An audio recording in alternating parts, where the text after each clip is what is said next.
Oi pessoal, tudo bem? Eu sou a professora Liz e agora nós vamos para a nossa 8ª aula desse nosso curso de revisão para o concurso do INSS, cargos de técnico. Então vamos dar uma olhadinha agora nas questões relativas à administração pública. A parte final do edital de técnico vai do artigo 37 ao artigo 41 da Constituição, só que a CESP tem, dentro desses artigos, a CESP tem uma predileção enorme por determinados assuntos.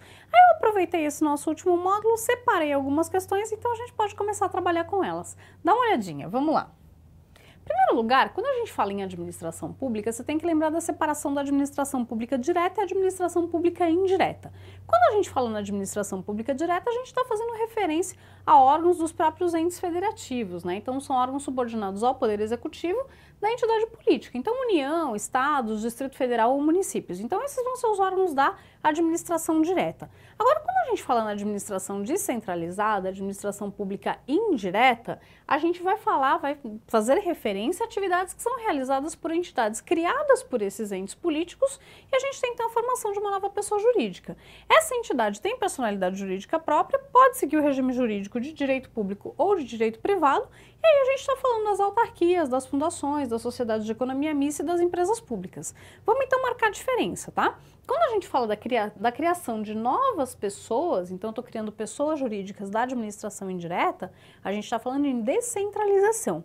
Quando a gente cria novos órgãos dentro da mesma pessoa jurídica, para distribuir melhor ali as competências e tal, e a gente está falando então em desconcentração. São duas palavras importantes do direito administrativo, vale a pena a gente lembrar aqui.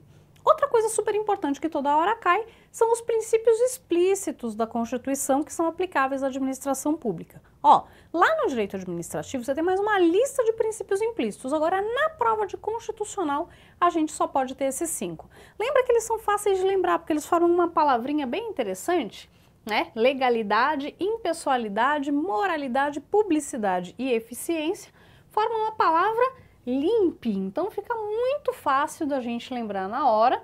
Como é que costuma aparecer como pegadinha, né? Você tem que diferenciar ali quais são os princípios expressos, os princípios explícitos do artigo 37. Eles tentam colocar alguma palavra que comece com essas letras, mas que não seja uma dessas 5 aqui, né? Você não vai cair nessa pegadinha, pergunta bem tranquila, e a gente já pode inclusive dar uma olhada, né? Como é que os princípios aparecem. Olha essa pergunta de 2011. Legalidade, impessoalidade, moralidade, publicidade e eficiência são princípios constitucionais que regem a administração pública, traduzindo-se o princípio da impessoalidade no princípio da finalidade, que impõe ao administrador público o dever de praticar o ato administrativo apenas para o seu fim legal. Tá certinho, é isso mesmo, o princípio da finalidade ele tem uma relação direta com a ideia da impessoalidade, tá lá na lei do processo administrativo, pergunta correta, tudo bem, tudo certinho, sem problema nenhum. Essa aqui caiu em 2015, então uma pergunta bem recente em relação aos princípios da administração também. Vamos lá? Olha só. Ofenderá o princípio da impessoalidade a atuação administrativa que contrariar, além da lei, a moral, os bons costumes, a honestidade e os deveres da boa administração. Pessoal, tá certo ou tá errado? Dá uma olhadinha. Olha que interessante. Esse é o princípio da impessoalidade? Não. Na verdade, esse aqui é o princípio da moralidade, entendeu? É o M do LIMP, é o princípio da moralidade. Então, na verdade, eles trocaram os princípios que eram aplicáveis aqui nessa situação e aí, por isso, a afirmativa está errada. Mas simplinho, né? Tranquilo da gente trabalhar. Vamos para a próxima? Questões relativas à administração pública que a CESP adora. Em primeiro lugar, pergunta relativa a concurso. Eu, particularmente, acho que você perguntar para concurseiro uma questão relativa à validade de concurso é que nem você perguntasse gato que é leite, né? Claro que a pessoa vai acertar. Mas mesmo assim, vamos lá repassar algumas questões importantes. E quando a gente fala em concurso, a gente está falando no meio mais comum de investidura de cargos e empregos públicos, tá? O prazo de validade dos concursos, nos termos do artigo 37 da Constituição, é de até 2 anos, não quer dizer que ele seja estritamente de 2 anos, é de até 2 anos, podendo ser prorrogado uma vez, apenas uma vez, por igual período. Então, se a validade do concurso era de, sei lá, 6 meses, ele pode ser prorrogado por 6 meses. Se era de 1 ano, pode ser prorrogado por 1 ano, prorrogado uma vez. Se ele tinha uma validade de 2 anos, ele pode ser prorrogado por mais 2 anos, tá? Podendo ser prorrogado uma vez por igual período. Questão interessante.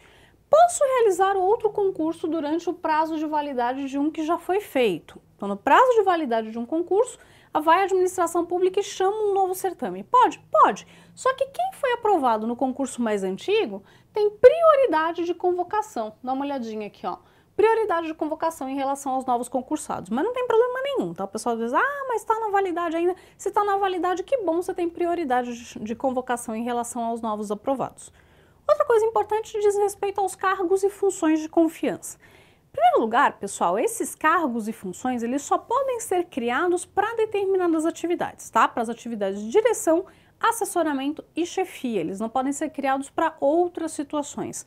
É aquilo que você vai exigir uma expertise, um conhecimento maior e aí até uma relação de confiança ali com a pessoa da administração. Então, nesse caso, eu posso criar esses cargos e, como regra geral, a forma de provimento é diferente. Só que a questão é a seguinte, nem o cargo nem a função de confiança vai permitir que a pessoa seja mantida naquela posição. A gente tem uma diferença importante, que é legal a gente marcar, que a função de confiança, ela só pode ser ocupada por servidores ocupantes de cargos efetivos. Então, diferentemente do cargo, a função ela vai ser ocupada por alguém que já é concursado.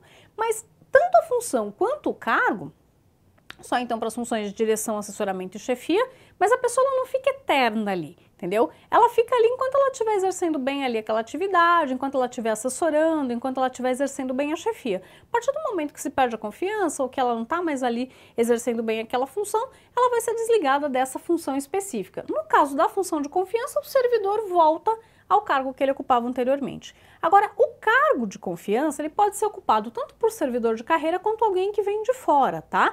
E aí eu tenho uma situação em que a pessoa é demissível, é de livre nomeação e livre exoneração. Ocupa aquele cargo. Se a pessoa veio de casa, ela é de fora da administração pública, no momento do seu desligamento ela vai voltar para casa. Agora, se ela era um servidor já da administração pública e foi chamada para ocupar um cargo de confiança, no momento do desligamento ela volta para o cargo que ela ocupava anteriormente. Tá bom? Tudo bem? Então, ó, lembra disso. Só podem ser criados para as atribuições de direção, chefia e assessoramento. Vamos seguir? Duas perguntinhas a respeito desse assunto. Uma de 2015, uma de 2013.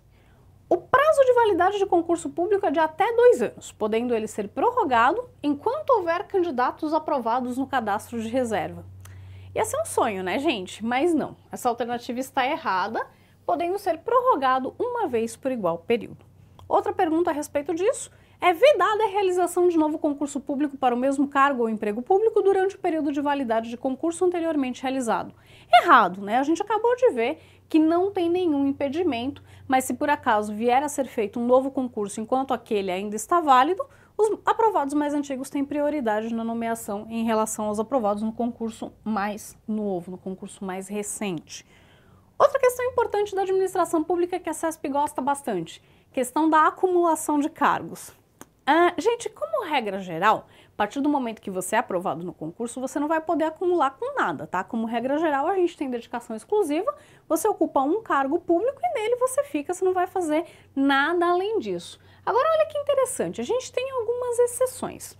Só que essas exceções, todas elas, todas essas 3, elas só são possíveis se houver compatibilidade de horários, tá? Então a pessoa não vai criar tempo assim, não tem como você ter 80 horas no dia, porque não tem jeito, 80 horas na semana não dá, né? Você não tá trabalhando com Robocop, né? Então vamos com calma aqui.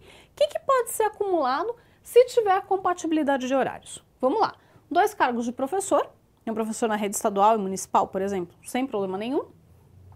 Um cargo de professor e outro técnico e científico. Desculpa. 2 cargos ou empregos privativos de profissionais da saúde, com profissões regulamentadas. Então, médico em um município e outro, médico no estado e médico no SUS, não tem problema. Esses cargos podem ser acumulados se você tiver compatibilidade de horário.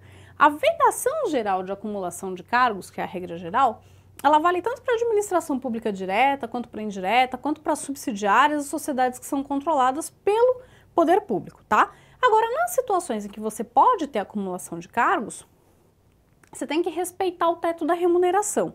Lembra que o teto da remuneração está lá no inciso 11 do artigo 37? O teto é o subsídio dos ministros do STF? Então, o teto tem que ser respeitado. Eu vou acumular essas 2 remunerações, mas eu não posso passar desse limite constitucional. Aí a acumulação das aposentadorias, nessas situações, ela também é permitida, né? Se eu posso acumular os cargos, eu posso também acumular as aposentadorias. Mais duas questões pra gente. Vamos lá dar uma olhadinha? De acordo com a Constituição, a lei estadual não pode criar cargos em comissão com atribuições meramente técnicas. Então, pessoal, de acordo com o que a gente estava vendo, tá certo ou tá errado? Tá errado. Cargo de comissão, cargos em comissão sobre as funções de direção, assessoramento e chefia. Então, realmente não pode, funções meramente técnicas não tem jeito. Mais uma perguntinha, essa que caiu ano passado, 2015, vamos lá. A vedação ao acúmulo remunerado de cargos, empregos ou funções públicas não se estende aos empregados da sociedade de economia mista. Certo ou errado, pessoal? Errado, né? Se estende sim, se estende aos empregados da sociedade de economia mista. Vamos seguir então? Olha só, essa pergunta caiu em 2014 e também trata desse assunto. Considere que Emanuel, servidor da SUFRAMA, tenha sido aprovado em concurso público para analista administrativo em outra autarquia federal e passe a acumular os dois cargos, ambos com jornada semanal de 40 horas. Nessa situação, uma vez que as duas autarquias compõem a administração indireta, não há violação do dispositivo constitucional que veda a acumulação de cargos no serviço público. Então, pessoal, certo ou errado? Errado, né? Por favor, em primeiro lugar, que há sim vedação, há sim ofensa à vedação constitucional da acumulação dos cargos, porque essa vedação se aplica à administração indireta, então essa parte aqui ela já está bem errada. E segundo, a acumulação de cargos só é possível para dois cargos de profissional de saúde, professor e professora, ou técnico administrativo e professor, desde que o horário seja compatível. Ele não pode ter dois cargos de 40 horas, né? Ele conseguiu a mágica da multiplicação do tempo. Então essa alternativa ela está bem errada, sem maiores problemas aqui. Mais dois assuntos para a gente trabalhar. Vamos ver a questão do mandato eletivo. E se o nosso servidor público foi eleito para um cargo eletivo, para um mandato eletivo? Como é que funciona? Como regra geral, a Constituição vai dizer que o servidor deve afastar-se do cargo, do emprego ou da função pública, tá? Só que aí a gente tem duas exceções. Então, em âmbito federal ele vai se afastar sempre, em âmbito estadual ele vai se afastar sempre. Agora, quando a gente fala de cargos de âmbito municipal, tem dois detalhes importantes. O primeiro lugar diz respeito à remuneração do prefeito. O prefeito, se ele for um servidor, ele tem que se afastar, necessariamente. Só que ele pode optar pela remuneração. Ou ele fica com a remuneração do cargo que ele já tinha, ou ele fica com a remuneração do mandato eletivo. Agora, o vereador, pode acontecer de ser possível essa compatibilização. Em muitos municípios você tem a Câmara de Vereadores funcionando só à noite, só alguns dias na semana. Então, se houver compatibilidade de horários, aí essa pessoa que é servidor público e foi eleita para exercer a vereança, ela vai poder receber as vantagens do cargo sem prejuízo da remuneração do cargo eletivo. Então, na verdade, ela pode acumular as remunerações, tá? Agora, se não tiver compatibilidade, ela pode escolher, porque a Constituição vai dizer, então, que se aplica as regras válidas para os prefeitos. Desculpa. Outra questão importante que a gente tem é que se houver afastamento, esse tempo de serviço continua contando. Conta para todos os fins, para aposentadoria, para promoção por tempo de serviço, só não conta para promoção por merecimento, tá bom? A CESP gosta desse assunto, colocou uma perguntinha interessante, então vamos dar uma olhada no que a gente tem aqui. Também caiu ano passado, né? Sagrada lei da repetição, se o assunto está aparecendo é bom a gente prestar atenção nele. Dá uma olhadinha, vamos lá. Considere que Afonso seja servidor do Tribunal Regional Eleitoral do Estado de Goiás e tenha sido eleito como deputado estadual. Nessa situação, se houver compatibilidade de horários entre as suas atividades no tribunal e a sua atuação como deputado, Afonso pode acumular os dois cargos e receber as vantagens e remunerações a eles referentes. Então, gente, olha aqui em cima, pode ou não pode, hein? Não pode, não pode, não pode. O único que dá para acumular é o cargo de vereador, tá? Se tiver compatibilidade de horário. O de deputado não tem jeito, então a afirmativa está errada. Último assunto da nossa revisão, último slide que a gente tem aqui, duas coisinhas rápidas, improbidade administrativa e estabilidade, dois assuntos que a CESP gosta, principalmente a improbidade. Então vamos lá, dar uma olhadinha. Atos de improbidade administrativa importarão na suspensão dos direitos políticos. Lembra que a gente falou disso há umas duas aulas? Pois é, a perda da função pública, a indisponibilidade de bens, que é uma medida de proteção, e o ressarcimento ao erário. Afinal de contas, né, se a pessoa vai ter que ressarcir o erário, ela não pode sumir com os bens. Então, na verdade, é uma medida de acautelamento que a gente tem aqui. Na forma e gradação previstas em lei, nossa queridíssima Lei de Improbidade Administrativa, sem prejuízo da ação penal cabível. Então, se além do ato ali ser caracterizado como improbidade administrativa, se além disso ele for crime, a pessoa vai ser processada em duas esferas. Então, olha só, sem prejuízo da ação penal cabível. Último detalhe, questão relativa à estabilidade. Quando que a pessoa, esse feliz aprovado no concurso público, se torna estável? Vê só, após 3 anos de efetivo exercício. Após isso, após a passagem desse tempo, a perda do cargo só se dará por decisão judicial transitada em julgado, mediante processo administrativo que lhe seja assegurada ampla defesa, ou mediante procedimento de avaliação periódica de desempenho, também assegurada ampla defesa. E nesse caso, nós estamos na dependência da edição de uma lei complementar. Como é que o assunto apareceu na prova? 2 questõezinhas a gente fecha a nossa revisão. Em primeiro lugar, essa de 2011. Os atos de improbidade administrativa que, nos termos da Constituição Federal, importem na suspensão dos direitos políticos, na perda da função pública, na indisponibilidade de bens e no ressarcimento ao erário, têm natureza penal. Certo ou errado? Errado, né, gente? Não tem natureza penal. Na verdade, eu posso ter ainda uma ação penal. Então, são 2 esferas distintas. Os atos de improbidade administrativa não têm natureza penal, mas o ato pode sim ser tipificado como crime. Isso é uma outra coisa, essa pessoa vai ser processada em 2 esferas diferentes. Essa pergunta que caiu em 2014, vamos lá.